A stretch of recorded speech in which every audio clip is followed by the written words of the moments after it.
Alors, ce soir, nous allons parcourir les remèdes incontournables. Ce sont les remèdes qui vous sont utiles dans votre trousse de voyage. C'est un cours niveau 1, donc sentez-vous à l'aise vraiment de poser toutes les questions qui vous viennent à l'esprit. Il n'y a pas de questions inutiles. Ça permet toujours de servir aussi aux autres. Et ce cours est dédié justement aux novices. Donc, sentez-vous vraiment à l'aise.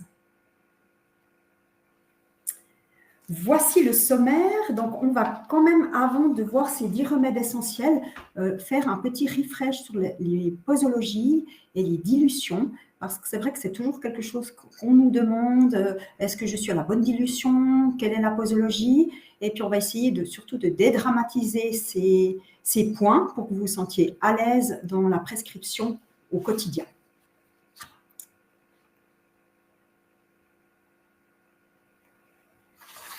Alors, nous y voici à la posologie. On parle de dilution courante, la 9CH. D'ailleurs, quand vous trouvez dans les trousses de voyage, c'est souvent du 9CH parce que c'est une dilution moyenne que l'on peut utiliser finalement un peu pour tout. On dit que la bonne dilution qu'on prend, eh bien, c'est celle que l'on a chez soi, parce que le plus important, c'est le choix de la souche et c'est non pas finalement la dilution. Donc, la rapidité à laquelle on va donner le remède une fois qu'on a des symptômes est très importante. Donc, plus on attend, moins ce sera facile d'y remédier. Et puis, le corps, finalement, il est capable de dynamiser pour obtenir la dilution qu'il a besoin. Donc, si vous avez une 30 CH, bon, tiens, vous aconite, ça va très bien. On va le voir ce soir, c'est le premier remède qu'on va voir. C'est le premier remède qu'on donne en cas de fièvre élevée et brutale. Eh bien, vous prenez la dilution que vous avez et ensuite, on va le voir après, la posologie, comment on répète. Si vous avez de la 30 CH, on va voir qu'on répétera moins souvent que si vous aviez pris de la 9 CH. Donc, pour une 9 CH, eh bien, on dit en moyenne 3 granules, 3 à 4 fois par jour. Et puis, ce qui est important et qui est valable pour toutes les dilutions, eh bien, c'est d'arrêter les prises dès amélioration. Ensuite, en cas de poussée aiguë, justement, si on a une fièvre élevée et que l'on prend du 9 CH, eh bien, que ce soit du 5, du 7, du 9, eh bien, on va répéter 3 granules toutes les 15 minutes environ. Et puis, ceci jusqu'à ce que ça aille mieux. On dit juste durant maximum 2 heures. Si au bout de 2 heures, il n'y a pas d'amélioration, il faut plutôt remettre en question la souche que l'on a choisie. Donc, au bout de 2 heures, maximum toutes les 15 minutes. On a mis l'exception de Apis, peut-être que vous avez déjà entendu, 12 CH, et non pas, on essaie d'éviter le 9 CH. C'est surtout pour les personnes qui sont allergiques, vu que l'Apis, c'est l'abeille. Et puis, si on donne en 12 CH, on sait depuis cette dilution qu'il n'y a aucun risque, parce que depuis cette dilution, scientifiquement, plus aucune molécule n'est décelable. On parle qu'on a dépassé le nombre d'Avogadro. Pour les matheux, c'est 6,022 fois 10 puissance 23. Depuis cette dilution-là, il n'y a plus de principe actif qui est décelable, donc il n'y a aucun risque.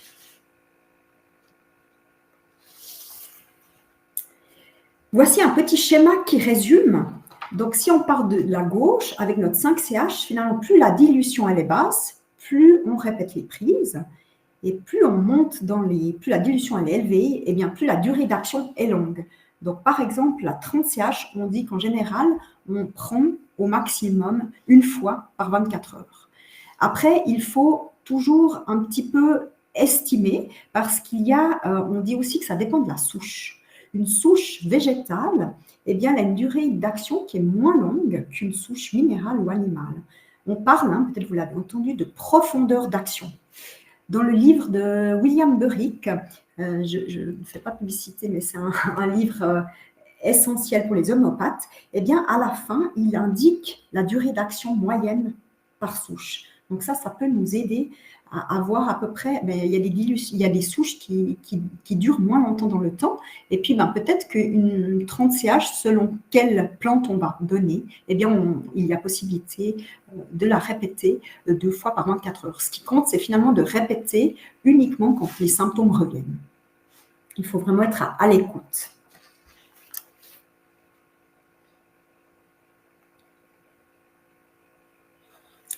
Alors, au niveau des dilutions, voici un peu la règle générale. Donc, plus on a une basse dilution, plus on va la donner pour traiter des symptômes locaux, des douleurs justement locales. Si on a un hématome, eh bien, on peut très bien donner Arnica 5CH parce qu'il y a un traumatisme physique. Et puis, plus on va monter dans des dilutions, on va aussi parler après, on va voir un peu la différence entre quand on prend un remède de fond et puis quand on prend un remède finalement dans l'aigu. Eh bien, quand on donne un remède de fond, on a tendance à le donner en haute dilution parce qu'on va agir sur la globalité de l'organisme et notamment le psychisme. Donc, par exemple, l'arnica, on va le donner en 30 CH, en 200 CH, s'il y a eu un traumatisme psychique. Une personne qui a eu un accident de voiture, elle est choquée psychiquement par rapport à son accident, eh bien là, on peut sans problème monter dans les dilutions. Et puis si c'est très ancien, il y a des gens qui ont eu un accident il y a des années en arrière, et puis ils disent, mais depuis cet accident, soit ça a déclenché, des fois un choc, ça peut déclencher, il y a des gens qui ont tout à coup une maladie auto-immune qui se déclenche suite au choc. Eh bien, pour remonter dans le temps, on va plutôt utiliser les dilutions corsacoviennes. Donc, si c'est par exemple, ça date d'il y a 10 ans, on va passer en dilution 200K, on va monter à la MK, on va monter à la XMK, gentiment, de manière croissante, pour pouvoir justement, de manière antéchronologique, revenir en arrière sur cet ancien traumatisme.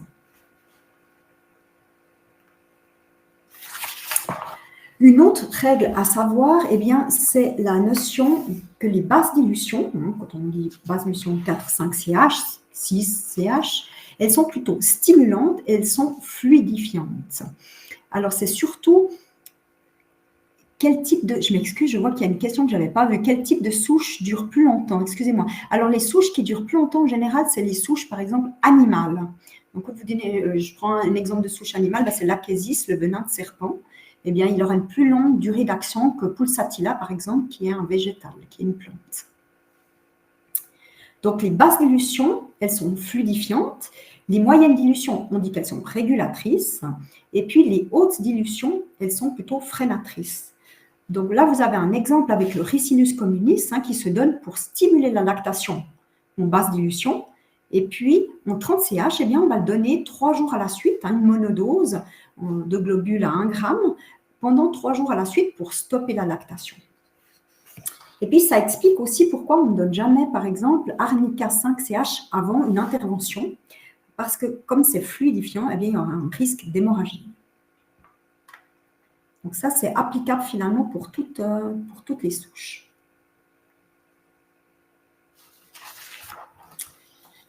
Alors, nous, voilà, on va commencer à avoir ces 10 remèdes essentiels. On va commencer par l'aconite. On va parcourir tous ces remèdes, justement. On va d'abord toujours parler de l'essence. L'essence du remède, ça désigne le noyau profond. On parle de la signature énergétique. Elle résume la manière d'être, les ressentis fondamentaux, nos illusions profondes, qui parfois sont une illusion erronée de la réalité, mais c'est ce que le sujet ressent. Donc, si l'essence est en adéquation avec notre manière d'être, il s'agit de notre remède de fond. Donc, dans ce cas-là, on va voir par exemple avec aconite, eh bien, une personne qui serait de type aconite, qui a cette essence-là, eh bien, on va pouvoir lui donner un remède de fond. Mais il faut aussi savoir que l'on peut donner justement aconite dans l'aigu sans que l'essence soit en adéquation avec le patient, mais uniquement sur les symptômes physiques. Après, on va voir les symptômes généraux, les symptômes physiques et on va voir les modalités de ces remèdes. Et puis, donc, modalité, c'est les aggravations et les améliorations que cela procure. Si ces symptômes physiques et les modalités correspondent, on peut tout à fait donner aconite à une personne, même si elle n'est pas de l'essence aconite. Par contre, on va justement peut-être pas donner une MK ou une XMK, qui sont des très hautes dilutions, et puis là, qui sont plutôt réservées justement à un traitement de fond. Donc, l'essence d'aconite, eh bien, je vous mets toujours quelques, entre parenthèses, des homméopathes connus, notamment Sankaran, peut-être vous l'avez déjà entendu, Sankaran, il est indien, un homopathe très très connu. Et souvent, il travaille un peu différemment. Il cherche un petit peu à voir si la personne, elle est plutôt du règne végétal, minéral et animal. Alors, par exemple, il va dire qu'une personne qui est jalouse, hein, par exemple comme le Lachesis, elle va plutôt être d'un règne animal. Et puis, avec ceci, ben, lui, il se dirige pour choisir le remède de fond de la personne. Donc, c'est un peu une autre façon de lui, il parle, nous, on parle d'essence, lui, il parle du champ intérieur de la personne. Donc là, je vous mets chaque fois un peu des phrases clés de ces grands homopathes. Donc, Sankaran, lui, il dit l'arme du remède au niveau d'aconite, c'est le sentiment d'un danger imminent.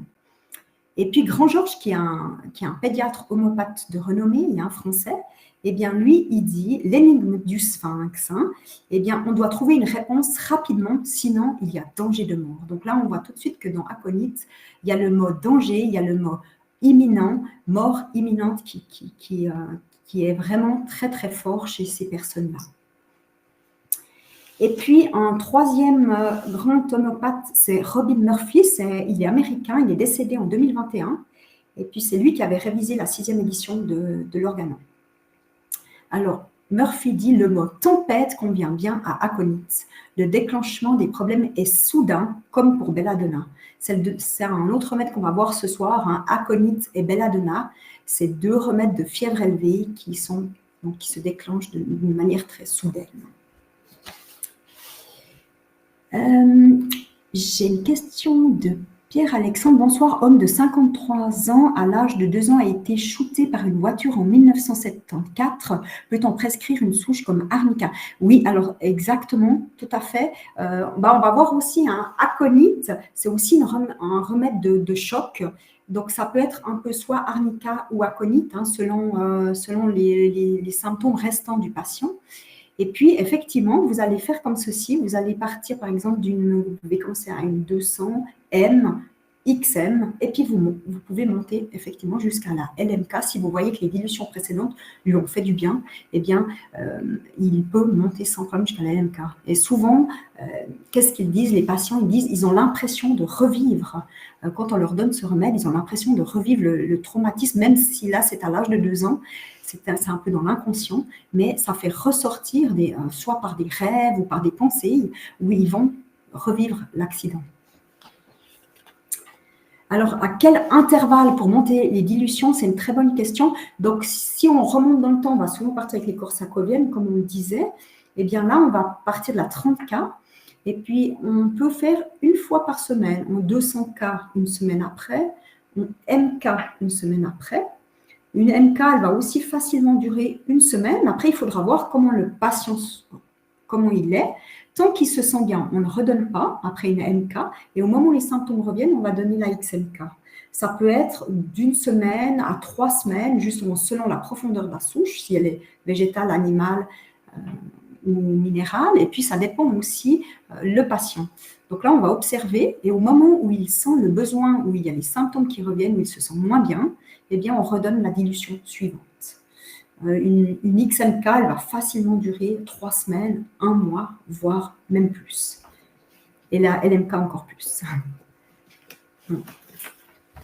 Ne devrions pas tous prendre arnica ou conique en augmentant la dilution? De toute façon, quand on a tous eu des chocs. Mais on vit, oui, alors je comprends la question. Par contre, on vit tous différemment. Hein. Chez certains, les chocs, eh bien justement, ça va être très brutal, un choc. Après, on va parler aussi avec les souches du deuil, par exemple, Ignatia, Natrum mur, qui sont des souches de deuil. Et bien, pour certaines personnes, ça va être des énormes chocs. Et puis d'autres personnes qui ont une autre sensibilité ou qui au niveau de l'essence, n'ont pas ce souci ça sera des micro-chocs pour certaines personnes, puis d'autres vont le vivre d'une manière beaucoup plus forte. Donc, aconite, arnica, c'est quand même des remèdes qui sont réservés à des traumatismes importants chez des personnes qui vivent ces traumatismes avec une intensité moyenne à forte.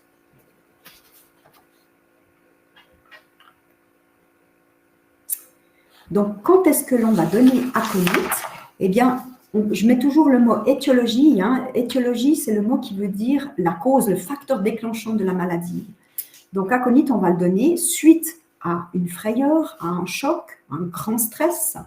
Et puis, une autre cause déclenchante chez aconite, c'est suite de vent froid, mais c'est vraiment un vent froid sec. On parle par exemple de la bise hein, que l'on a chez nous parfois. Eh bien, aconite, c'est exactement ce vent froid et sec.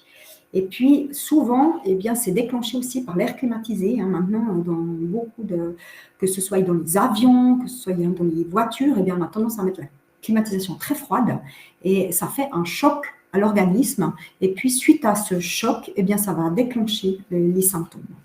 Donc, notamment, par exemple, une grippe, les symptômes en état grippal.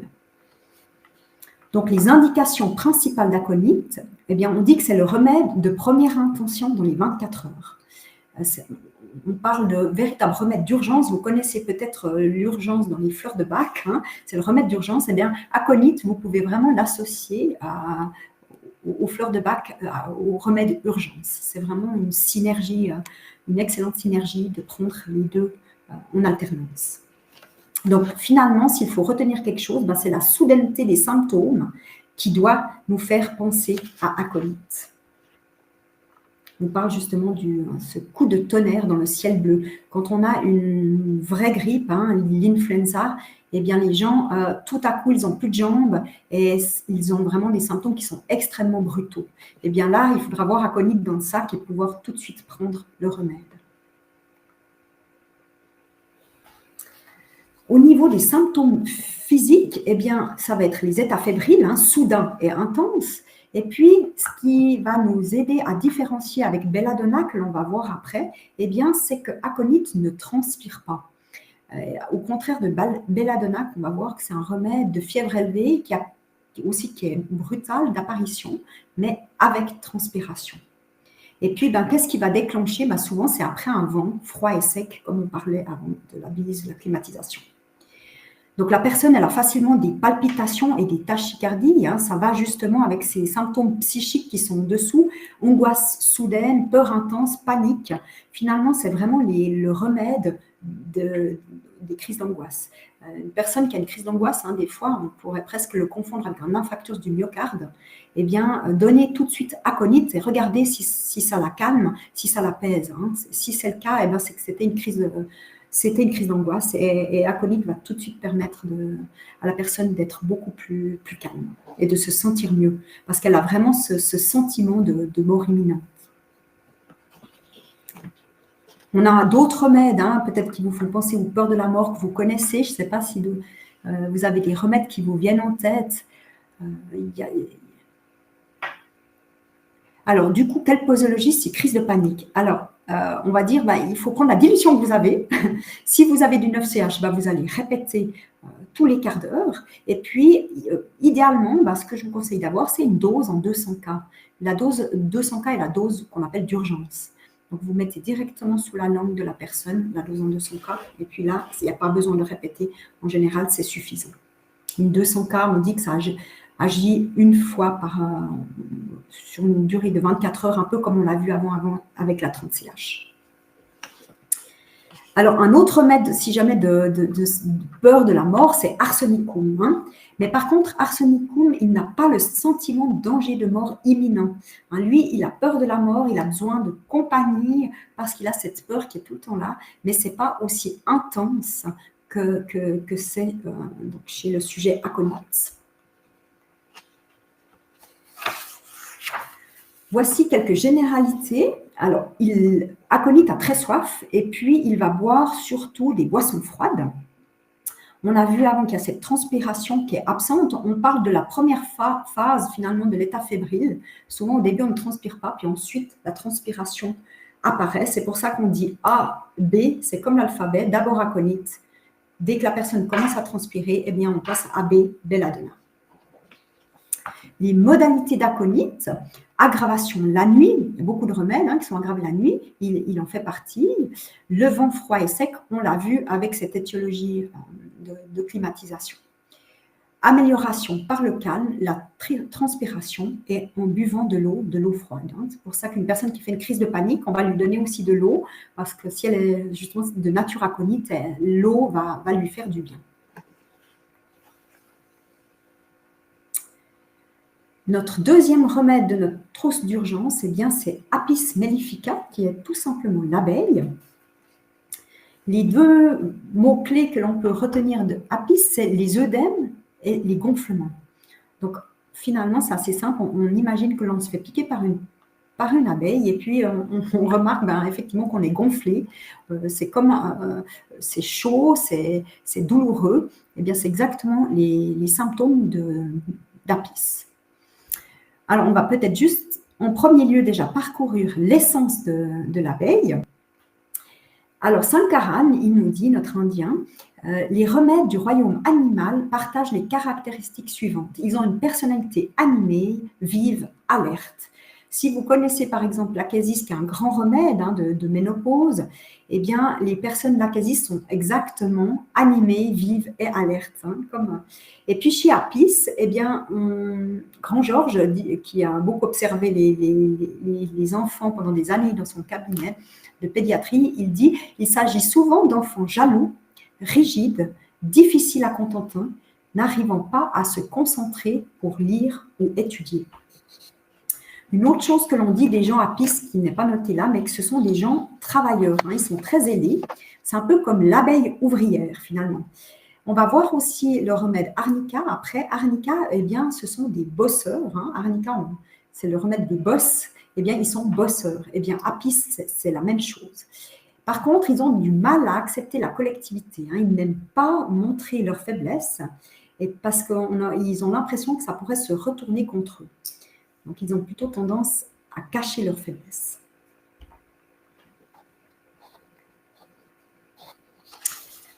Alors, les étiologies de Apis, suite de piqûres de moustiques. Alors, je le mets un peu entre parenthèses parce que c'est vrai que piqûres de moustiques, on a d'autres remèdes. Peut-être que certains d'entre vous qui font déjà de l'homéo connaissent peut-être les principaux. L'aidum palustre, exactement, c'est le principal remède, le laidon des marais suite à des piqûres de moustiques pour désenfler. On a aussi le Caladium saginum, je profite un petit peu parce qu'on est en saison de moustiques, qui peut se prendre avant, on dit 2 semaines avant l'exposition aux moustiques. Si par exemple on part dans un pays tropical, 2 semaines avant, on va commencer à prendre à raison d'une prise par semaine de Caladium saginum 9CH. Et puis ça va...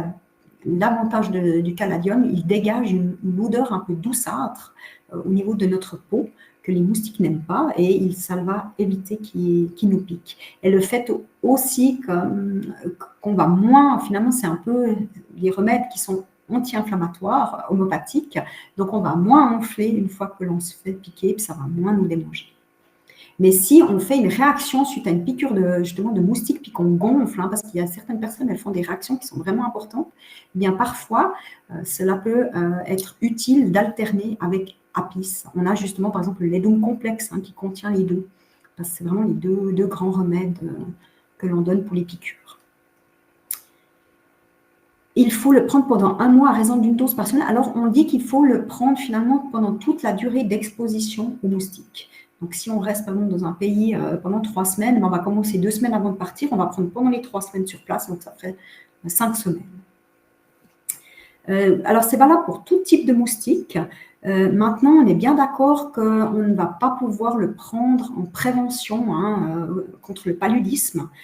Ça ne va pas empêcher une piqûre de moustique, ce n'est pas assez fiable. Donc, soyez quand même vigilants de ne pas le donner à la place d'un aria ou d'un autre produit antipaludien. On est bien d'accord. Suite de choc anaphylactique, c'est le grand remède du choc anaphylactique. Ça permet justement de dégonfler rapidement. Donc là, on donnerait aconite, parce qu'un choc anaphylactique, c'est un choc. Donc, on va alterner aconite, donner une dose aconite en 200 cas, puis ensuite, on continue avec Apis dès la 12 CH que l'on peut donner, par exemple, toutes les 15 minutes à la personne. Et puis, on a vu que Apis, hein, c'est un remède chez des gens jaloux. Donc, suite de jalousie, eh bien, ils peuvent déclencher, notamment, c'est un grand remède d'angine. Apis, eh bien, suite à une jalousie, il peut nous déclencher une angine parce qu'il n'a pas réussi à parler. Donc, dans les indications principales, on dit que c'est un grand remède d'allergies diverses avec œdème rosé, douleur piquante et brûlante, gorge rouge brillante avec luette enflée. Alors, comme on disait, c'est un grand remède de maux de gorge ou d'amygdalite avec une sensation de constriction. Et puis, la modalité principale de Apis, c'est que c'est amélioré par le froid, soit par l'application si on a une piqûre d'abeille, ou soit en buvant de l'eau froide, notamment pour les maux de gorge. Urticaire d'apparition soudaine avec difficulté respiratoire. En parlant d'urticaire, hein, si c'est un urticaire sur la peau, on peut aussi penser à Urtica urens, hein, qui est le remède les orties brûlantes, qui peut très bien aussi améliorer si notamment on se fait piquer par des orties. Œdème rose, transparent, on dit vraiment que c'est transparent comme de la cire, très sensible au toucher. Paupières gonflées pendant les allergies, on peut aussi penser, hein, pendant le rhume des foins, les gens qui font des extrêmes réactions. Hein, on a Euphrasia, hein, qui est le grand remède, casse-lunettes, hein, des symptômes oculaires. Eh bien, si ça ne suffit pas avec Euphrasia et puis que les paupières sont très gonflées, eh bien, on peut penser à Apis mellifica. Et puis, c'est aussi un remède de cystite avec des douleurs piquantes. Hein, il y a vraiment ce mode piqûre qui revient tout le temps. Et lorsque c'est les dernières gouttes lors de la miction qui brûlent, ça c'est important de demander aux patients d'observer. Hein, est-ce que ça vous brûle avant, pendant ou après la miction? Par exemple, Cantharis, hein, c'est un grand remède de cystite, eh bien, le patient il va vous dire « Ah moi ça me brûle avant, ça me brûle pendant et ça me brûle après la miction ». Ce qui n'est pas le cas par exemple chez Apis. Donc, dans les symptômes psychiques, eh bien, on va retrouver cette jalousie excessive, hein, exactement comme les venins de serpent, donc ce règne animal. Hein, il y a beaucoup de personnes qui ont plutôt tendance à être jalouses. Et puis, notre Apis, il est extrêmement maladroit. Sa grand-Georges le dit aussi, il l'a remarqué au cabinet. Il laisse facilement tomber des objets. Par exemple, chez les enfants, on leur donne des jouets, puis facilement, il les lâche. Au niveau des généralités, Apis n'a pas soif. Donc, il faut vraiment le faire si c'est un enfant et de nature Apis, eh bien, il faut vraiment tout le temps lui rappeler de boire. On a quelques remèdes comme ça qui sont vraiment des remèdes de soif absente. On a aussi Pulsatilla, hein, qui a ce même problème. Et puis, notre Apis, il n'aime pas être touché. Hein. On a vu, il fuit le contact. Il est plutôt solitaire. Au niveau de la latéralité, hein, latéralité, ça veut dire que c'est le côté qui prédomine chez une personne. Hein. Vous avez peut-être remarqué des fois, vous dites, tiens, c'est incroyable, j'ai toujours quelque chose à droite. Que ce soit, je me suis fracturé le bras droit, j'ai mal au genou, c'est le genou droit, j'ai eu un kyste sur l'ovaire, c'est à l'ovaire droit, etc. Donc, c'est typique de la latéralité, elle est importante de pouvoir la demander au patient. Et notre Apis, qui a une latéralité droite, c'est un grand remède de kystes, et notamment justement des kystes sur les ovaires, et principalement sur l'ovaire droit. Donc, les modalités, on a déjà vu cette aggravation par la chaleur et amélioration par le froid, donc que ce soit l'air frais, l'eau froide, l'application de froid, ou en buvant des boissons froides. À partir de quel âge la dose entière de caladium? Excusez-moi, je n'avais pas vu la question. Donc, on peut donner finalement depuis tout petit une dose entière. On dit approximativement depuis une année. Pourquoi avant on donne plutôt des demi-doses? C'est que parfois, pour un bébé de quelques mois, eh bien d'avoir toutes ces globules en bouche, ça peut le gêner et il ne sait pas quoi faire de toutes ces globules en bouche. Donc, c'est pour ça qu'on dit une demi-dose. Mais comme on sait qu'en homéopathie, finalement, une prise d'une demi-dose ou d'une dose, c'est une information collante de nos corps et cela ne va pas finalement changer l'information que le corps a reçue. Ce qui va changer, c'est par contre la répétition. Donc, j'ai tendance à vous dire, donnez plutôt des demi-doses, l'effet sera là, et puis gardez la deuxième demi-dose pour une deuxième fois.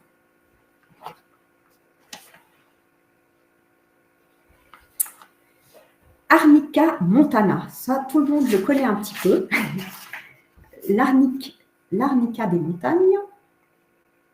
Donc l'arnica des montagnes, c'est les bleus du corps et les bleus de l'âme. On a vu justement avant avec nos dilutions. En basse dilution, eh bien, ça va être les bleus du corps. Et puis en haute dilution, eh bien, ça va être les bleus de l'âme. Alors, notre essence arnica, qu'est-ce qui vaut le coup? Arnica correspond à des gens qui bossent trop et se tuent à la tâche. Donc ça, il y a un grand point en commun avec Apis, qui est aussi des gens qui sont plutôt cette abeille ouvrière. Et ils se veulent indispensables et se lancent dans des actions où ils se prennent un maximum de coups. Voilà ce que nous dit Didier Grand-Georges. On dit qu'Arnica, il renvoie le médecin, il lui dit qu'il n'est pas malade. Pourquoi? Parce qu'il n'a pas le temps d'être malade, il ne supporte pas d'être inutile, il ne supporte pas d'être vulnérable. Donc, qu'est-ce qu'il veut quand il n'est pas bien? Eh bien, il veut qu'on le laisse seul et il s'isole parce qu'il ne supporte pas de ne pas pouvoir finalement être utile et en mouvement. Les étiologies d'Arnica, tous les chocs, les traumatismes, et puis naturellement, eh bien, les suites d'accouchement, extraction dentaire, interventions chirurgicales diverses et variées, que ce soit suite à une anesthésie générale ou une anesthésie locale, eh bien, on va donner arnica dans tous les cas. On se rappelle qu'on ne donnera pas une basse dilution avant ni après une intervention, notamment un accouchement, parce que ça pourrait justement faire saigner la femme. On le donne suite aux efforts musculaires trop intenses et puis suite de frayeurs, d'autres émotions laissant des traces. Donc, c'est des personnes qui développent des maladies de sang, donc notamment c'est un remède de la sphère vasculaire. Donc, suite à un choc, qui pourrait justement développer une pathologie vasculaire. Les indications principales donc, sont chute, coup, contusion, choc tant émotionnel que physique. Et puis, on adapte la dilution, comme on l'a dit. Douleur musculaire après un effort physique intense, et puis bien sûr tendance aux hémorragies et aux échymoses. Au niveau des symptômes physiques, il y a cette hypersensibilité du corps, il y aura facilement des bleus, des échymoses, douleur par l'effort fourni, et puis c'est aussi un grand remède de grippe. Douleur musculaire, justement, parce que quand on a la grippe, il y a souvent ces douleurs qui reçoivent. Et puis, en même temps qu'il y a ces douleurs musculaires, ils auront la tête chaude avec le corps froid. Ça, c'est typique d'Arnica quand il est malade. Symptômes psychiques, on l'a vu, tendance à ne pas vouloir être aidé, même lorsque le choc est important. Si par exemple, il a un accident de voiture, eh bien, justement, il va s'isoler, il faudra le laisser tranquille, il sera de toute façon incapable de répondre. Il ne voudra pas qu'on s'approche de lui, Le policier, c'est la même chose. Finalement, il va avoir une sorte de mutisme. Et puis, alors, il y a ce symptôme clé chez Arnica, tête bouillonnante, brûlante, mais corps froid. Au niveau des modalités, eh bien, il y a une aggravation après le sommeil. Le patient Arnica, qu'est-ce qu'il dit? Il dit, mon lit, il a l'impression que son lit lui paraît trop dur. C'est comme s'il était justement des meurtrissures partout le matin au réveil. Et puis, ce qui va aussi l'aggraver, c'est au moindre contact. Il faut penser que quand on a un bleu, quand on touche, ça fait mal, ça s'aggrave. Amélioration en position allongée et à l'air frais.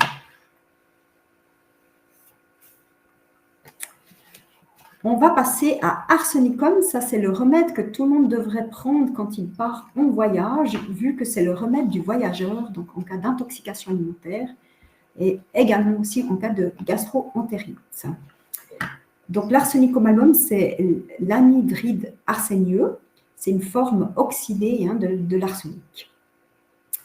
Alors, Sankaran nous dit, au niveau de l'essence, le patient se sent faible, sans défense, dans un monde où il y a plein de voleurs partout autour de lui.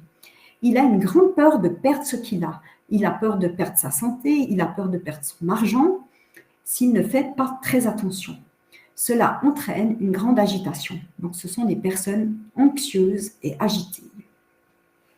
Et un mot-clé de chez Arsenicum, ben, c'est l'insécurité, comme dit Vitoulkas. Georges Vitoulkas, c'est un homéopathe grec. Hein, il est encore en vie à l'heure actuelle, toujours très actif. Il a 93 ans, il est né en 1932. Et puis, il a mis au point les niveaux de santé. Donc, c'est 12 groupes qui permettent aux praticiens de situer le niveau de santé de son patient. Et ça, c'est quelque chose qui est très utile pour les homméopathes pour pouvoir suivre le patient. Donc, Georges Vitoulkas, il dit « insécurité due à un sens de la vulnérabilité et d'absence de défense dans un monde hostile ». Donc, le mot « insécurité » est très important chez ces personnes-là. Au niveau de l'étiologie, suite d'intoxication alimentaire, de nourriture avariée, et notamment si vous êtes en vacances et que vous mangez un poisson, eh bien, c'est vraiment le remède où ça va être... qui va être très, très aidant pour avoir des symptômes amoindris. Donc, les indications principales de ce remède, c'est la tourista et gastro-entérite. Souvent, il y a des diarrhées qui sont concomitantes au vomissement, et puis les sécrétions sont toujours acides chez Arsenicum. Hein, donc, il va facilement, déjà en vomissant, au niveau des diarrhées aussi, donc il va vite être irrité aussi au niveau des muqueuses de la peau. Un autre symptôme physique clé chez Arsenicum, c'est l'asthme. Ce sont des personnes asthmatiques et puis elles ont toujours une aggravation la nuit, principalement entre 1h et 3h du matin. C'est vraiment un remède du pôle poumon, l'arsenicum. Tous les problèmes de peau aggravés l'hiver avec écoulement excoriant, qui sont justement acides. Notre arsenicum, on va le voir, il est très, très frileux. Hein. C'est pour ça qu'il est toujours aggravé avec le froid, il est aggravé en hiver. Et puis, par contre, il sera toujours amélioré avec le chaud, avec des applications chaudes. Au niveau du psychique, on dit que c'est les 3 A, hein, angoisse, agitation, asthénie. On pourrait encore en mettre beaucoup d'autres de A, hein, amaigrissement, anorexie, abattement. Il faut savoir qu'Arsenicum album, c'est un des remèdes clés dans la cancérologie.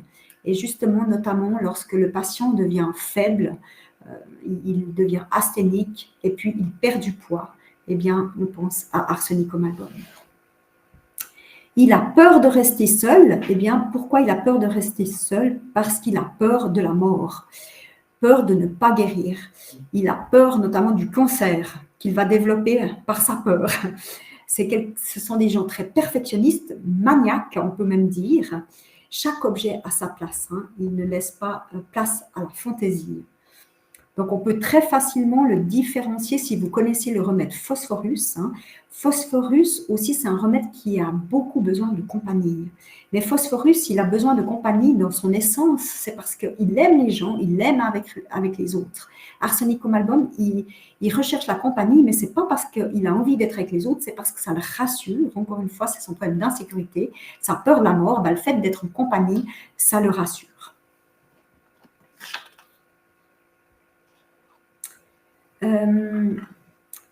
Magali, oui, on dose une fois lors de voyage. Alors, ça dépendra de la dilution que l'on a avec soi. On va adapter en fonction de la dilution que l'on a. Donc, si on a Arsenicum 9CH, eh bien, on va répéter 3 granules toutes les 15 minutes pendant maximum 2 heures de temps. Et puis, on stoppe d'amélioration. Quand les vomissements et les diarrhées s'arrêtent, eh bien, on stoppe. À savoir que si vous avez, par exemple, plus assez de granules, que toute la famille est malade, vous avez peur de ne pas en avoir assez, ce que vous pouvez aussi faire, c'est diluer dans une bouteille d'eau, environ un demi-litre, et boire par petites gorgées, bien agitées, bien sûr, avant chaque prise. Et c'est ce qu'on appelle finalement il y a tout à fait le mode d'emploi, il peut se prendre autant en dose sèche ou en dose humide, ce qu'on appelle la prise au verre d'eau. Et puis là, on peut tout à fait diluer. Puis là, c'est plus économique au niveau des prises. Donc, s'il ne vous reste pas beaucoup de granules, eh bien, vous pouvez diluer dans une bouteille. Si par contre, vous avez une dose en 200 K, eh bien, la dose, elle va agir sur les 24 prochaines heures. Donc, il n'y a pas besoin de répéter plus que ça. C'est une sorte d'effet retard.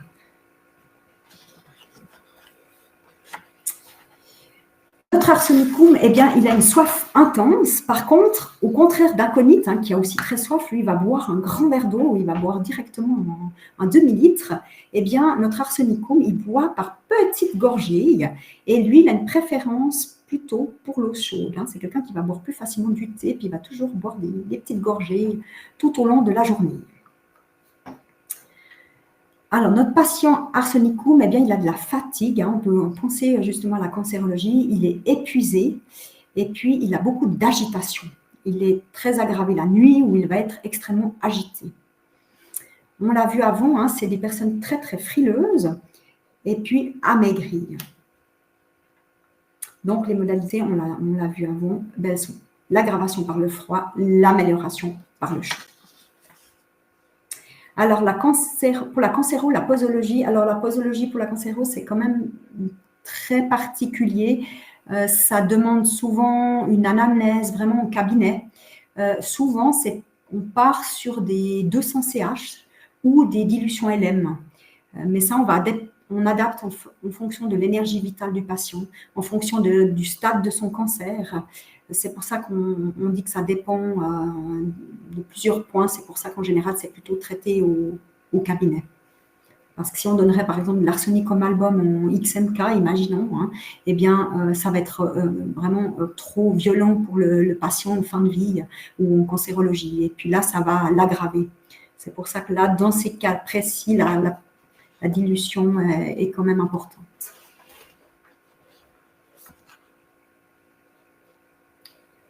Phosphorus n'est pas aussi utilisé pour des peurs. Oui, phosphorus, c'est aussi un remède de peur, puis c'est surtout un remède de tristesse. Hein.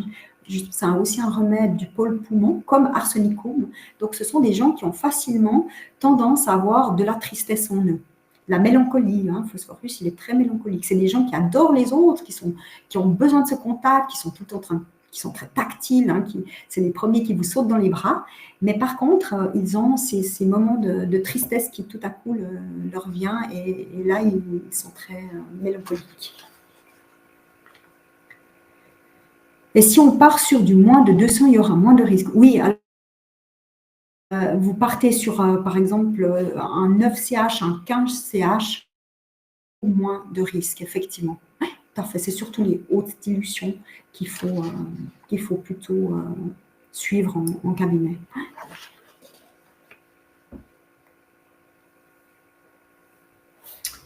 Belladonna, notre deuxième remède clé des fièvres élevées. On dit que c'est vraiment l'anti-inflammatoire homœopathique. Pourquoi? Parce que rougeur, chaleur, douleur battante. Donc, ça résume vraiment bien l'inflammation. Chez Belladonna, donc si vous devez retenir quelque chose de ce soir, eh bien, c'est que tout est battant, tout est pulsatile dans les douleurs. La belladone, ça contient de l'atropine, hein, donc ça dilate les pupilles. Et puis on dit que les femmes italiennes, elles se mettaient des gouttes de belladone dans les yeux pour avoir des regards de biche, des regards avec les pupilles dilatées.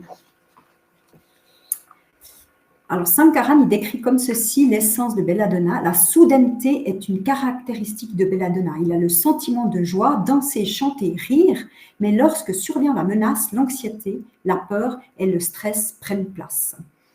On dit vraiment que c'est l'ange, ange et démon, hein, Belladonna. Quand il est en bonne forme, c'est un ange. Et quand il devient malade, c'est un démon. Donc là, il peut être très, très... il peut être même aller jusqu'à mordre. Il y a des petits enfants qui mordent leur maman tellement quand ils sont malades, ils sont complètement différents que dans la vie au quotidien. Belladone, donc c'est de la famille hein, des Solanaceae, comme Iociamus, comme Dulcamara. Et puis toutes les Solanaceae, elles ont un point commun, c'est tout est soudain et tout est violent. Donc ça correspond vraiment à notre Belladone. Donc, au niveau de l'étiologie, ben, c'est suite d'avoir pris froid. On l'a vu aussi aconite avant, suite d'avoir pris froid. Mais on a vu que c'était un froid sec. Hein, c'était suite de bise, de climatisation. Notre belladonna, c'est plutôt suite d'avoir été froid humide. Par exemple, on dit que quand on va se baigner, etc., après on a les cheveux mouillés, et puis on ne se sèche pas les cheveux, eh bien, à ce moment-là, on va tomber malade et c'est belladonna qui va nous aider. Donc, il faut plutôt se dire froid humide, belladonna, froid sec, aconite. C'est aussi un remède d'urgence, donc apparition brutale et violente des symptômes, en deuxième instance, après aconite, lorsque le patient transpire. Si le patient transpire tout de suite, on ne va pas passer par aconite, on va donner directement belladonna. Donc, comme on l'a vu, tout est battant chez notre belladonna. Et puis, c'est un grand remède que l'on va donner aussi pour les coups de soleil, insolation. Et souvent, les gens, ils vont décrire cette chaleur à la tête, ces douleurs battantes dans la tête. Alors, belladonna va bien aider. Et il y a aussi glonoïnum, la nitroglycérine, c'est aussi un grand remède d'insolation. Si belladonna ne suffit pas, on peut penser à glonoïnum. Donc, au niveau physique, la tête est rougeaude, les pieds et les mains sont par contre froids au niveau des extrémités. Carotide battante, pupille dilatée, on a vu cette mydriase, les yeux sont fixes et brillants, c'est vraiment comme si justement on avait mis de l'atropine dans les yeux. Au niveau du psychique, belladonna, on dit que c'est le remède du bad trip. Il y a des hallucinations, convulsions fréquentes dans les états de fièvre. C'est lorsqu'il y a ces fièvres élevées et puis il y a ce délirium qui apparaît, c'est belladonna. Symptômes extrêmes durant la maladie, fort désir de frapper, de mordre, de donner des coups de pied. Dans ça, c'est vraiment quand même quelque chose qu'on ne peut pas oublier. Alors, il a cette transpiration, mais par contre, il se plaindra toujours d'avoir les muqueuses sèches, et c'est pour ça aussi qu'il boit beaucoup. Alors, c'est ambigu, la soif chez belladonna pendant la fièvre. Certains sujets belladonna n'ont pas soif du tout, et d'autres ont très soif. Mais certains, effectivement, pendant la maladie, ils boivent beaucoup le reste de l'année, du temps, et puis quand ils sont malades, tout à coup, ils n'ont plus soif. Ça peut aussi arriver chez belladonna. Il a une hypersensibilité des sens, que ce soit au niveau odorat, toucher, la lumière. Et puis, qu'est-ce qu'il va demander quand il veut boire? Il va demander du citron, limonade citronnée. C'est son péché mignon. Au niveau des aggravations, il y en a toute une série. Là, je vous mets aussi l'aggravation horaire qui peut vous donner une indication s'il va faire un pic de fièvre. Ça va être souvent entre 18 et 20 heures. On connaît par exemple aconite, lui c'est souvent à minuit, au milieu de la nuit, belladonna ça va être plus tôt. On passe à la camomille. La camomille allemande, la matricaire, la douleur qui rend irritable. Grand Georges, il dit, cette douleur est trop forte, je n'ai pas mérité cela. Les gens belladonna disent, camomilla, disent, mais pourquoi j'ai une telle douleur? Je ne mérite pas ça. Et ils ne supportent pas la douleur, donc ils vont être irritables, ils vont être insupportables pour les proches. Donc, c'est les enfants camomilla, on dit toujours que c'est des enfants qu'on ne souhaite pas avoir à la maison. Murphy, il dit, ce sont des enfants capricieux et difficiles à contenter. Donc là, ça nous fait penser à notre apis qu'on a vu avant, qui est aussi avec ce même symptôme au niveau de l'essence. Alors, les causes, camomilla, on le connaît, c'est la dentition chez les petits, ou la dentition aussi chez les adultes. S'il y a une rage de dents, par exemple, le camomilla peut être un remède de ces douleurs insupportables. Les menstruations, donc naturellement dysménorrhée, on pourrait aussi mettre l'accouchement, parce que c'est aussi des douleurs insupportables, insurmontables. Les réprimandes, les punitions. En fait, je parle souvent des enfants quand on parle de camomilla, parce que c'est vraiment des remèdes qu'on retrouve beaucoup chez les enfants. C'est des enfants qui n'aiment pas les réprimandes, ils n'aiment pas les punitions. Donc, qu'est-ce qu'ils font? Ils partent dans des colères ingérables pour les parents. Donc, c'est pas vraiment rigolo. Donc, les indications principales, ça va être odontalgie chez l'enfant et l'adulte, diarrhée pendant la dentition. Souvent, ce sont des enfants qui, pendant la dentition, ils auront de la diarrhée et puis c'est celles qui auront une très forte odeur et puis qui seront plutôt verdâtres. Et puis, chez la femme, c'est des dysménorrhées avec des douleurs intolérables. On retrouve vraiment ce douleur intolérable qui revient en permanence. Il y a aussi, chez camomilla, il peut y avoir des coliques qui l'obligent à se plier en deux. Est-ce que quelqu'un connaît un peu les remèdes de colique autres que camomilla?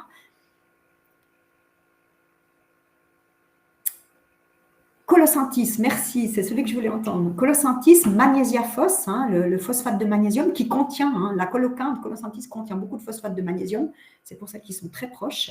Et puis, on peut facilement le distinguer de camomilla dans ses coliques parce que magnésiaphos, Colocynthis, ils sont améliorés à la chaleur, hein, tandis que camomilla, il est amélioré par le froid.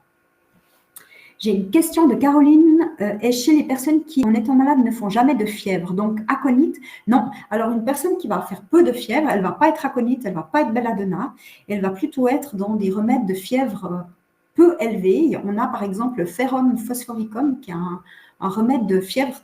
Ce sont des enfants ou des adultes qui font des fièvres, hein, 37,5, 38. Ils montent rarement plus haut que 38,5.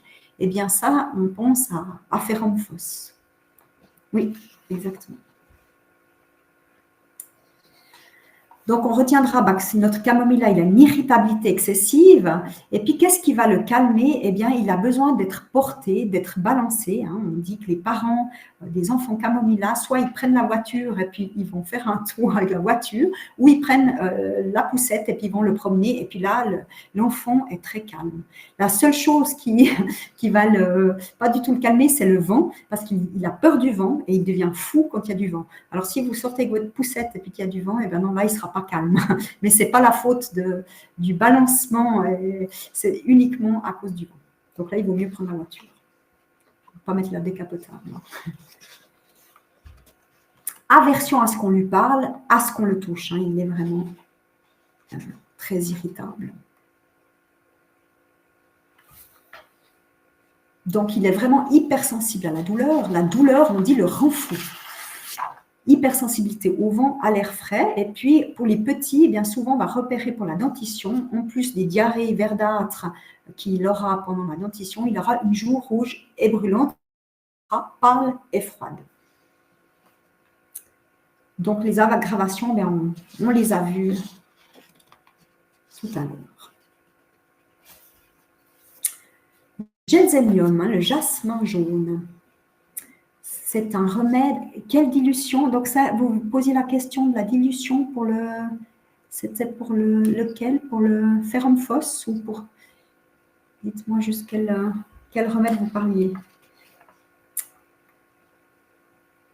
Alors, le jasmin jaune, l'essence, eh bien, c'est le trac. Hein. C'est un grand remède de trac. D'ailleurs, c'est celui qu'on vend le plus en cette période d'examen. C'est le gelsemium. Le patient, le sujet gelsemium, il est paralysé. Il est paralysé par le trac. Et c'est très embêtant pour les examens parce qu'il est incapable de réfléchir tellement il est dans un mode paralytique. Donc, les mots-clés de notre gelsemium, ça va être paralysie, tremblement, trac. Alors, que nous dit Sankaran? Eh bien, il nous dit que gelsemium doit affronter des situations difficiles, subir des chocs, recevoir des mauvaises nouvelles sans perdre le contrôle. On dit que le gelsemium courageux réussit à le faire, et puis l'autre perdra le contrôle et développera un état paralytique.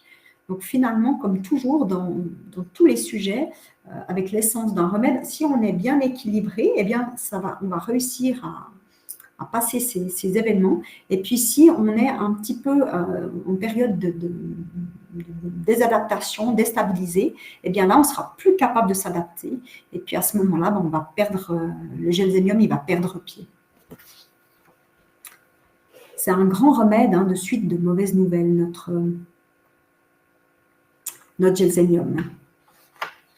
Donc, si par exemple une personne, elle apprend qu'elle a le cancer, eh bien c'est typiquement, si la personne en plus, elle se met dans un mode complètement paralysé, elle n'arrive plus à réfléchir, eh bien on va lui donner gelsemium, ça va lui faire beaucoup de bien. Et puis, au niveau des examens, puisqu'on est en cette période d'examen, justement pour le trac, on a gelsemium qui est le principal remède, mais on a aussi argentum nitricum, qui est le deuxième grand remède de trac d'anticipation. On peut facilement les différencier. Argentum nitricum, c'est quelqu'un qui est précipité. Donc, il n'est pas du tout paralysé comme gelsemium. Lui, il va recevoir sa feuille, il va écrire à toute vitesse pour pouvoir rapidement mettre sur sa feuille tout ce qu'il sait. Argentum nitricum, c'est quelqu'un qui, justement, en cas de stress, il va beaucoup manger de sucreries, hein, il est très attiré par le sucre, donc il aura son paquet de bonbons pendant les révisions à côté de lui. Et puis, ce sont des personnes qui ont extrêmement chaud, hein, au niveau de leur tempérament.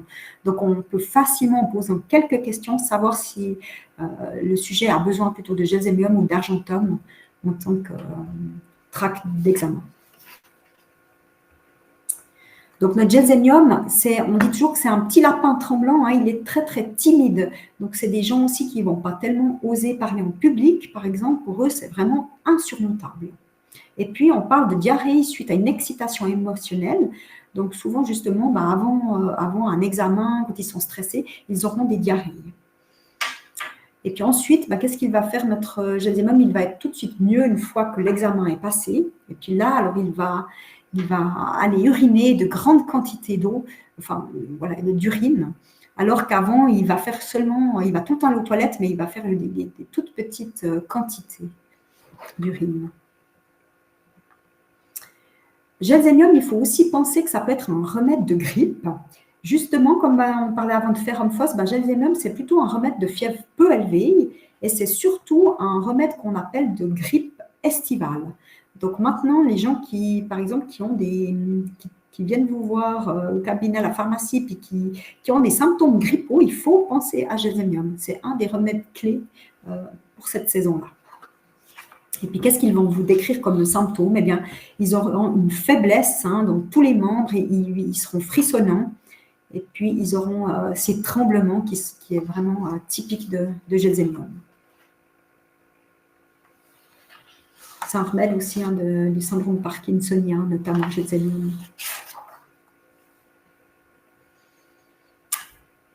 Alors, on a vu déjà des symptômes physiques. On va parler de cette sensation qu'il a au niveau de la tête. Il a la sensation d'avoir un bandeau autour de la tête. Et puis, il aura aussi derrière le mal de tête occipital qui vont irradier jusque dans les oreilles. Donc, c'est une sorte de plutôt céphalée de tension. Ce n'est pas du tout comme la migraine. Chez Belladonna aconite, c'est des migraines. Et puis, ça va être battant, c'est unilatéral. Là, on est vraiment plutôt dans ces céphalées de tension avec ce sentiment de bandeau autour de la tête. Et la différence avec Ignacia, c'est une très bonne question parce qu'on va parler après d'Ignacia et puis on va voir qu'Ignacia est au niveau, souvent le sujet Ignacia a des humeurs changeantes, c'est vraiment, on dit que c'est le grand 8 des émotions, on va en parler après. Et il y a des moments d'hystérie chez notre Ignacia, c'est l'instabilité même au niveau émotionnel. Donc, il n'y a pas cette paralysie comme c'est le cas chez gelsemium. C'est un grand remède féminin, Ignacia, à cause justement de des troubles émotionnels.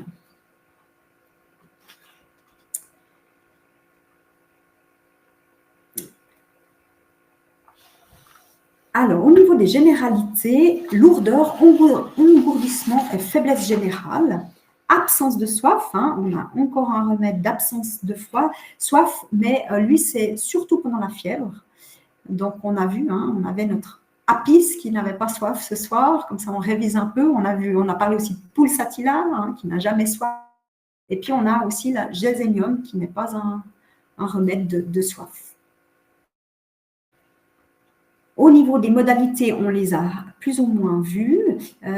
Amélioration par les stimulants. Alors justement, comme il est un peu paralysé, peut-être s'il prend un café ou une boisson alcoolique, ça va le désinhiber, donc il va être amélioré.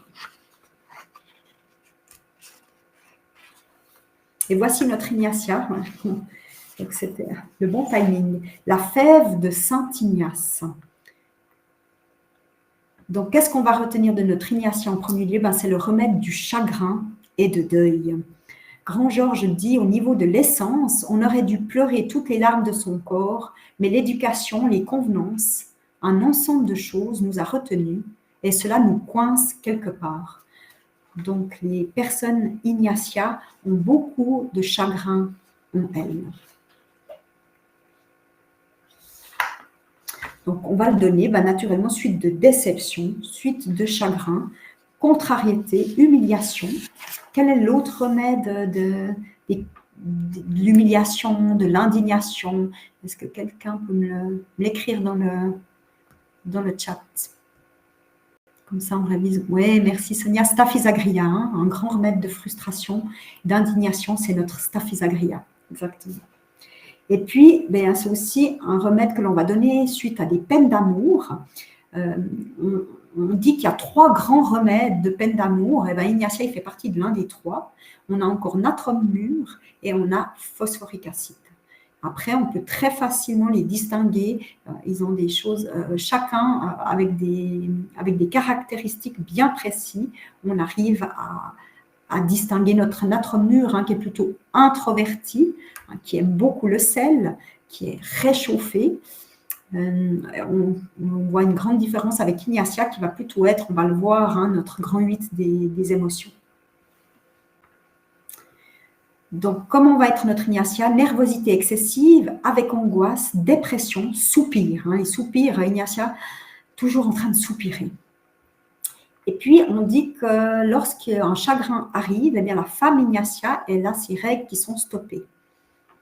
Sommeil léger, insomnie due au chagrin.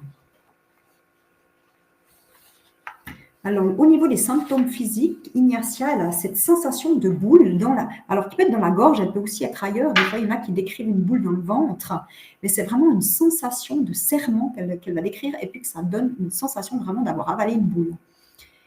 Ignatia, c'est un grand remède de hoquet, hoquet qui va aussi se déclencher suite à une émotion. Et puis, c'est des hoquets qui peuvent durer extrêmement longtemps. Donc, c'est vraiment handicapant. Spasmes nombreux. Ignatia, on va le voir après avec Nux vomica, c'est 2 grands remèdes de spasmes. Les 2, ils contiennent cette strychnine. Hein. C'est pour ça qu'ils sont très spastiques. Donc, spasmes nombreux au niveau des paupières, au niveau de l'œil, tic de la bouche, se mord l'intérieur des joues. Et puis, au niveau psy, eh bien, on voit cette humeur changeante qui est vraiment le symptôme clé d'Ignatia, le grand 8 des émotions, triste, éploré, hystérique, sensible, mélancolique. Et puis, elle a ces soupirs qu'on a vus et des courts sanglots. Elle pleure beaucoup, hein, notre Ignatia. On dit qu'elle est susceptible, qu'elle a un conflit intérieur, elle est contradictoire, paradoxale, indécise. C'est un grand remède féminin, comme on le disait. Et puis, c'est aussi les femmes qui ont comme ça, avant les règles, hein, qui ont cette anxiété extrême. Eh bien, Ignatia, souvent, on lève cette anxiété avant les règles. Remède de symptômes bipolaires. Voilà, exactement. Hein, ça peut être tout à fait un remède chez les bipolaires. Exactement, parce que c'est vraiment up and down. Oui, tout à fait. Et pour aider la personne dans la prise de décision, il faudrait quoi dans la posologie? Alors, si c'est, voilà, elle a l'essence Ignatia, eh bien, on va commencer, par exemple, à lui donner une 200K. Et puis ensuite, vous allez, si ça lui fait du bien, eh bien, quand les symptômes reviennent, quand il y a à nouveau une péjoration, vous pouvez continuer à donner une MK et puis suivi d'une XMK s'il le faut pour stabiliser sur le plus long terme. Alors, donc Ignatia a une hypersensibilité de tous les organes des sens. Hein. On a vu aussi, par exemple, avec d'autres remèdes comme Belladone, au bruit, à la lumière, aux odeurs. Au niveau des modalités, eh bien, elle est aggravée suite d'abus de café et de tabac. Si c'est à cause de diabète, les symptômes physiques et qu'on peut donner Ignatia et quel dosage, surtout le tic de la bouche. Donc, si on voit que ça correspond, elle a des symptômes d'Ignatia pour un tic, hein, c'est plutôt un symptôme psy, et bien là, on peut aussi facilement monter dans les hautes dilutions. Donc, comme on disait avant, un 200K. Si vous voulez partir plus en douceur, vous pouvez déjà donner un 30 CH. Hein, les dilutions anémaniennes sont plus douces que les dilutions corsacoviennes. Donc, il y a aussi possibilité de partir avec un 15 ou 30 CH.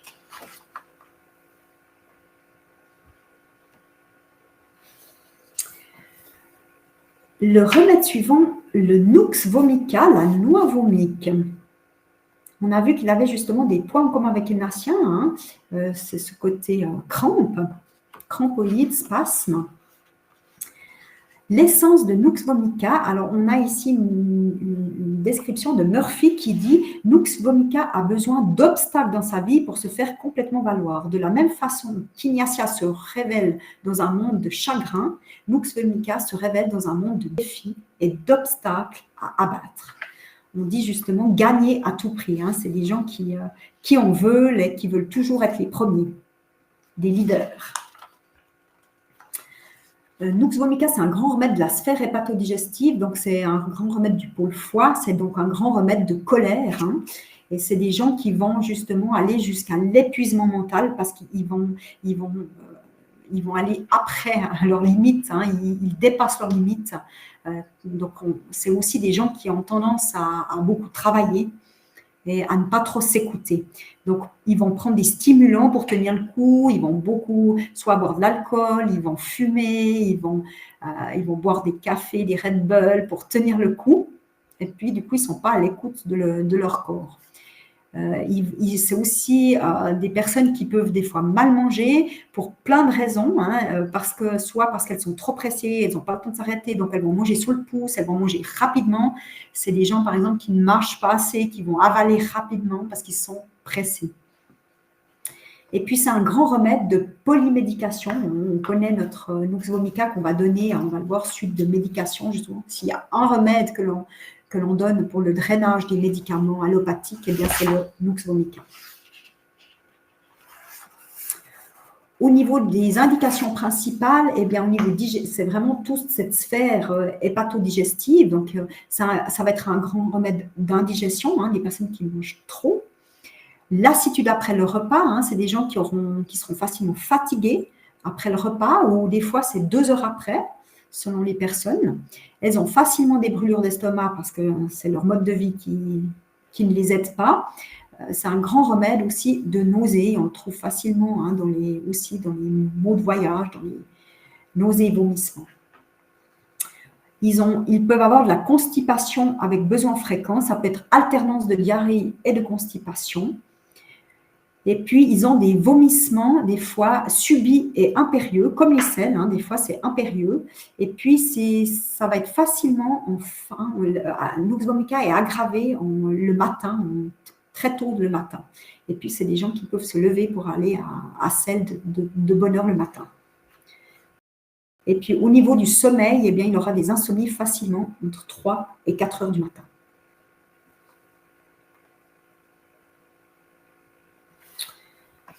Alors, notre Nux vomica, maintenant, on sort un peu du rhume des foins, mais on en est encore dedans. C'est des gens, des fois, qui ont justement, ils ont ce coryza liquide la journée, et puis ils disent la nuit, quand je me couche, eh bien, je ne peux plus respirer, j'ai le nez obstrué. Et puis, ils ont souvent, le matin, ils sont aussi aggravés le matin, puis là, ils vont éternuer. Donc, il y a ces 3 phases, en fait, au niveau du rhume. Vu que c'est un grand remède d'allergie, hein, du rhume des foins. Donc, on peut y penser chez ces gens qui sont un peu stressés, qui ont des symptômes du rhume des foins. Souvent, Nux vomica va les améliorer. Donc, on dit que c'est le remède par excellence de la vie moderne, qu'on devrait tous prendre un peu de Nux vomica, justement parce qu'il y a du stress, de la tension, on doit être très performant, et tout ça nous mène à ce qu'on devienne un petit peu avec une essence de Nux vomica. Donc, réussite, performance, toujours plus. Et puis, Nux vomica, il a besoin de briller, il a besoin d'aller dans aussi des bons restaurants. C'est quelqu'un qui veut toujours aussi montrer qu'il a. Susceptible, explosif, colérique, impatient, ambitieux, ne supporte pas la contradiction. On dit que c'est des chefs qui sont souvent pas très agréables parce qu'ils sont très nerveux, ils peuvent tout à coup péter un câble, ils ne sont pas du tout linéaires au niveau aussi de leur comportement. Donc on dit que ce sont donc des gens qui sont facilement irritables. Donc l'action dominante de ce remède, c'est sur le système nerveux et sur le tube digestif, y compris le foie et le pancréas. Donc c'est un remède donc de désintoxication des remèdes allopathiques. On peut faire le pendant, hein, parce que ça, c'est une question qu'on nous demande souvent. Oui, suite de vaccination, qu'est-ce que je peux donner comme remède? Eh ben, le remède clé, ça va être Thuya. Et puis, le suite de remède allopathique, eh bien, ça va être Nux vomica. On peut certes donner, bien sûr, les isopathiques hein, pour drainer, mais tous les médicaments, toutes les DCI ne sont pas toujours obtenable en isopathique. Donc, quand l'isopathique n'est pas obtenable, eh bien, on va se rabattre sur des souches comme Nux vomica qui vont justement agir comme draineurs des émonctoires. Alors, la modalité à retenir chez Nux vomica, c'est cette aggravation le matin. En quelle dilution les isopathiques? Alors, les isopathiques, on va facilement les donner en dilution échelle, hein, comme on appelle. Donc, on va donner à raison d'une dose par semaine, 30 K, 200 K, MK et XMK. Et puis, si vous les donnez suite à une vaccination, on conseille donc d'attendre 1 mois après l'injection, le temps que les anticorps se créent. Suite à une médication, vous pouvez commencer plus tôt. On dit que dès 1 semaine après la fin de la dernière prise du médicament, on peut commencer à prendre l'isopathique, la première dose en 30 K. Pour les animaux, oui. Alors, pour les animaux, on peut garder la même posologie. Souvent, je vois que pour les animaux, on va plus facilement déjà donner en gouttes, que c'est plus demandé en gouttes, puis en gouttes, les corsacoviales ne sont pas obtenables. Donc, on a plutôt tendance à partir pour cette raison sur des CH. Et puis, les CH ont quand même aussi une action plus douce, donc qui est aussi conseillée pour les animaux. Et on va peut-être aussi avoir plus de facilité à donner peut-être des gouttes. Si on donne Nux vomica en 9 CH pour un drainage, on peut donner très bien 3 granules ou 3 gouttes pendant 1 semaine à 10 jours. Et peut-être c'est plus facile au niveau de la compliance pour les animaux.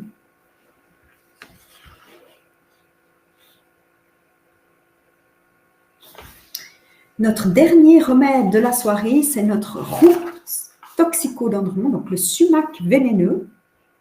On dit donc que le moindre contact avec les feuilles, elle provoque des éruptions extrêmes, intenses, avec forte démangeaison. Et puis, il y a des vésicules qui vont apparaître. C'est pour ça qu'on va voir que c'est un des grands remèdes de varicelle, un des grands remèdes d'herpès. Donc, il faut y penser dès qu'il y a des vésicules. L'essence de Roustox, c'est le mouvement, c'est la vie. Murphy, il dit ce sont des gens pleins d'énergie, terre à terre, pratiques, qu'ils ont tendance à en faire trop parce qu'ils sont préoccupés par un tas de choses, le futur, la famille, le travail, et cela les rend anxieux et agités. Ils se calment en faisant de l'exercice, mais ils doivent recommencer sans arrêt. Donc, c'est ce qu'on appelle des gens qui ne tiennent pas en place, nos rousses toxicodendron.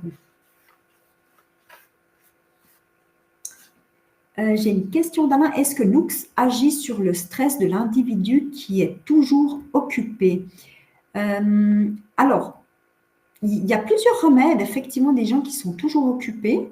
On peut aussi penser à notre rousse toxicodendron, justement, qui, lui, il va tout le temps, en tout cas, bouger. Mais effectivement, les gens qui veulent toujours être très actifs, Nux vomica, ils en font en tout cas partie. Oui, tout à fait.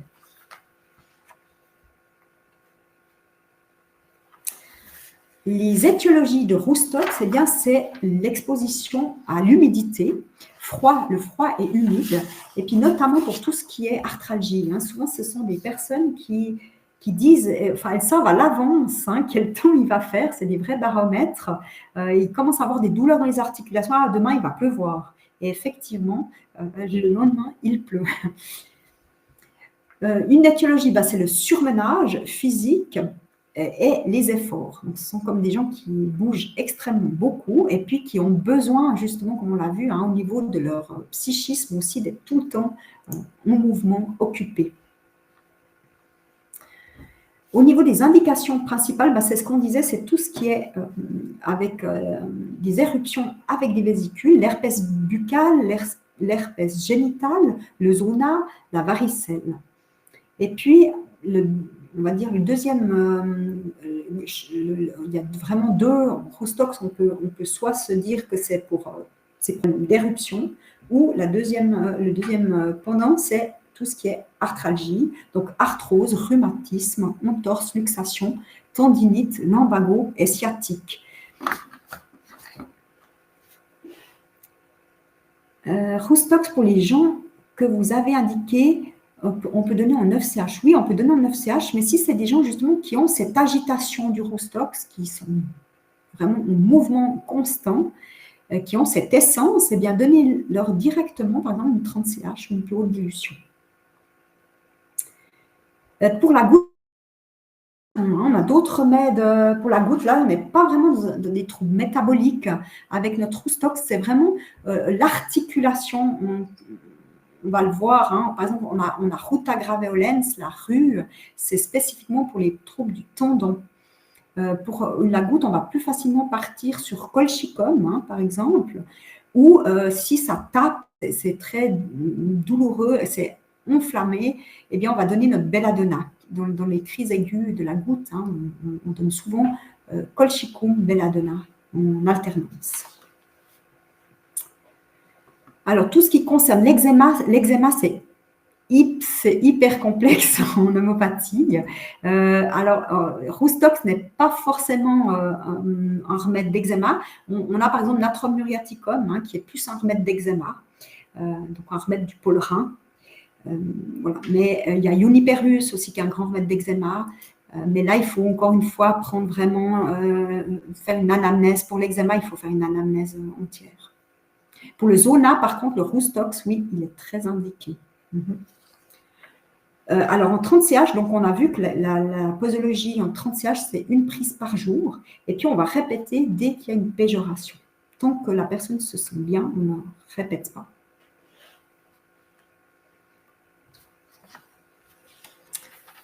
Donc, douleur articulaire tiraillante avec raideur des tendons et des ligaments. Donc, on va dire que toute l'articulation, elle est touchée. C'est Roustox. Et puis, qu'est-ce qui va soulager notre Roustox? Eh bien, c'est l'eau très chaude. Notamment, par exemple, sur ces vésicules, si ça brûle, hein, eh bien, la personne, elle va mettre, on dit souvent qu'elle se passe les mains dans l'eau bouillante, à tel point qu'après, elle a des brûlures, mais ça la soulage. Donc, on ne parle pas d'eau chaude, on parle d'eau très chaude pour soulager notre Roustox. Et puis, au niveau psy, on a vu, il y a cette agitation extrême physique et interne. Hein, il est aggravé la nuit, donc la nuit, il va être aussi bougillant, il va sans arrêt, il va déranger le conjoint. C'est des gens qui vont tout le temps bouger. Et puis, c'est à un tel point hein, qu'il a besoin de mouvement qu'il va même rêver d'efforts physiques. Il rêve qu'il bouge. Donc, on voit bien que ça, là, ça concerne l'essence du remède. Est-ce que la rue aide aussi pour les douleurs des adolescents qui ont mal dans les genoux lors de fortes croissances? Alors, oui, si c'est tendineux, mais effectivement, Roustox peut-être est plus indiqué. Après, il faut voir, parce que pour les douleurs de croissance, on donne plus facilement, par exemple, dans les selles de Schussler, Calcarea fos, Calcarea florica et Silicea qu'on fait en mélange, parce que pour la croissance, on a besoin de nourrir la structure. Donc, on va plutôt partir sur les selles de Schussler, en plus basse dilution, qui vont justement permettre de nourrir cette structure, plutôt que... Mais si après, il y a les modalités qui vont bien avec Ruta ou avec Roustox, on peut en donner à côté un de ces remèdes. Oui, c'est tout à fait possible. Oui.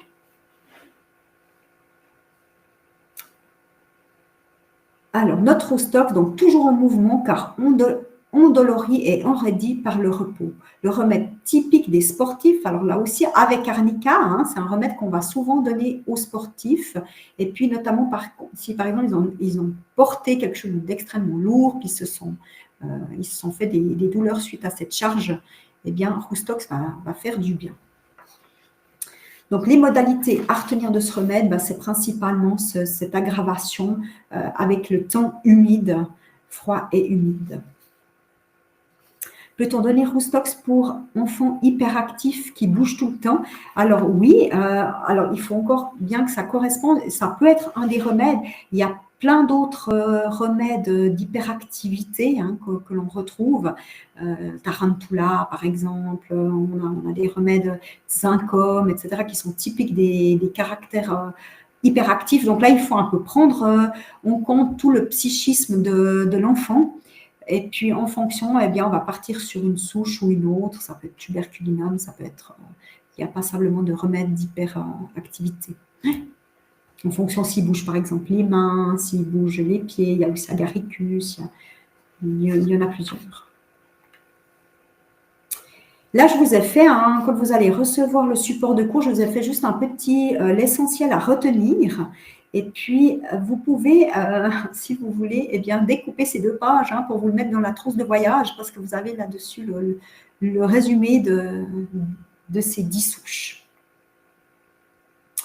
N'hésitez pas aussi à m'écrire du lundi au vendredi de 14h à 15h30 ou en dehors de ces heures, et puis je vous réponds dès que possible. Si vous avez des questions aussi sur ce soir, n'hésitez pas, je reste volontiers disponible. Et puis, je vous souhaite surtout un magnifique bel été. Portez-vous bien et puis on se retrouve donc au mois de septembre, le 25 septembre. Optimisez vos questions pour un diagnostic précis, les bonnes pratiques. C'est un cours qui vous aide à poser les bonnes questions à vos patients. Merci beaucoup pour votre fidélité, votre écoute et puis j'espère que ce cours vous a été utile.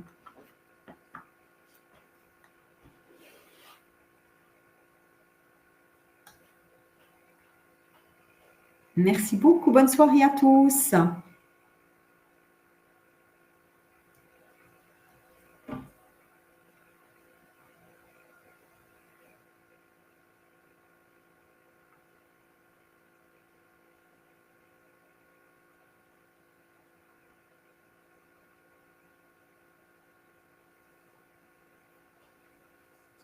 Bonne soirée à tous. Au revoir.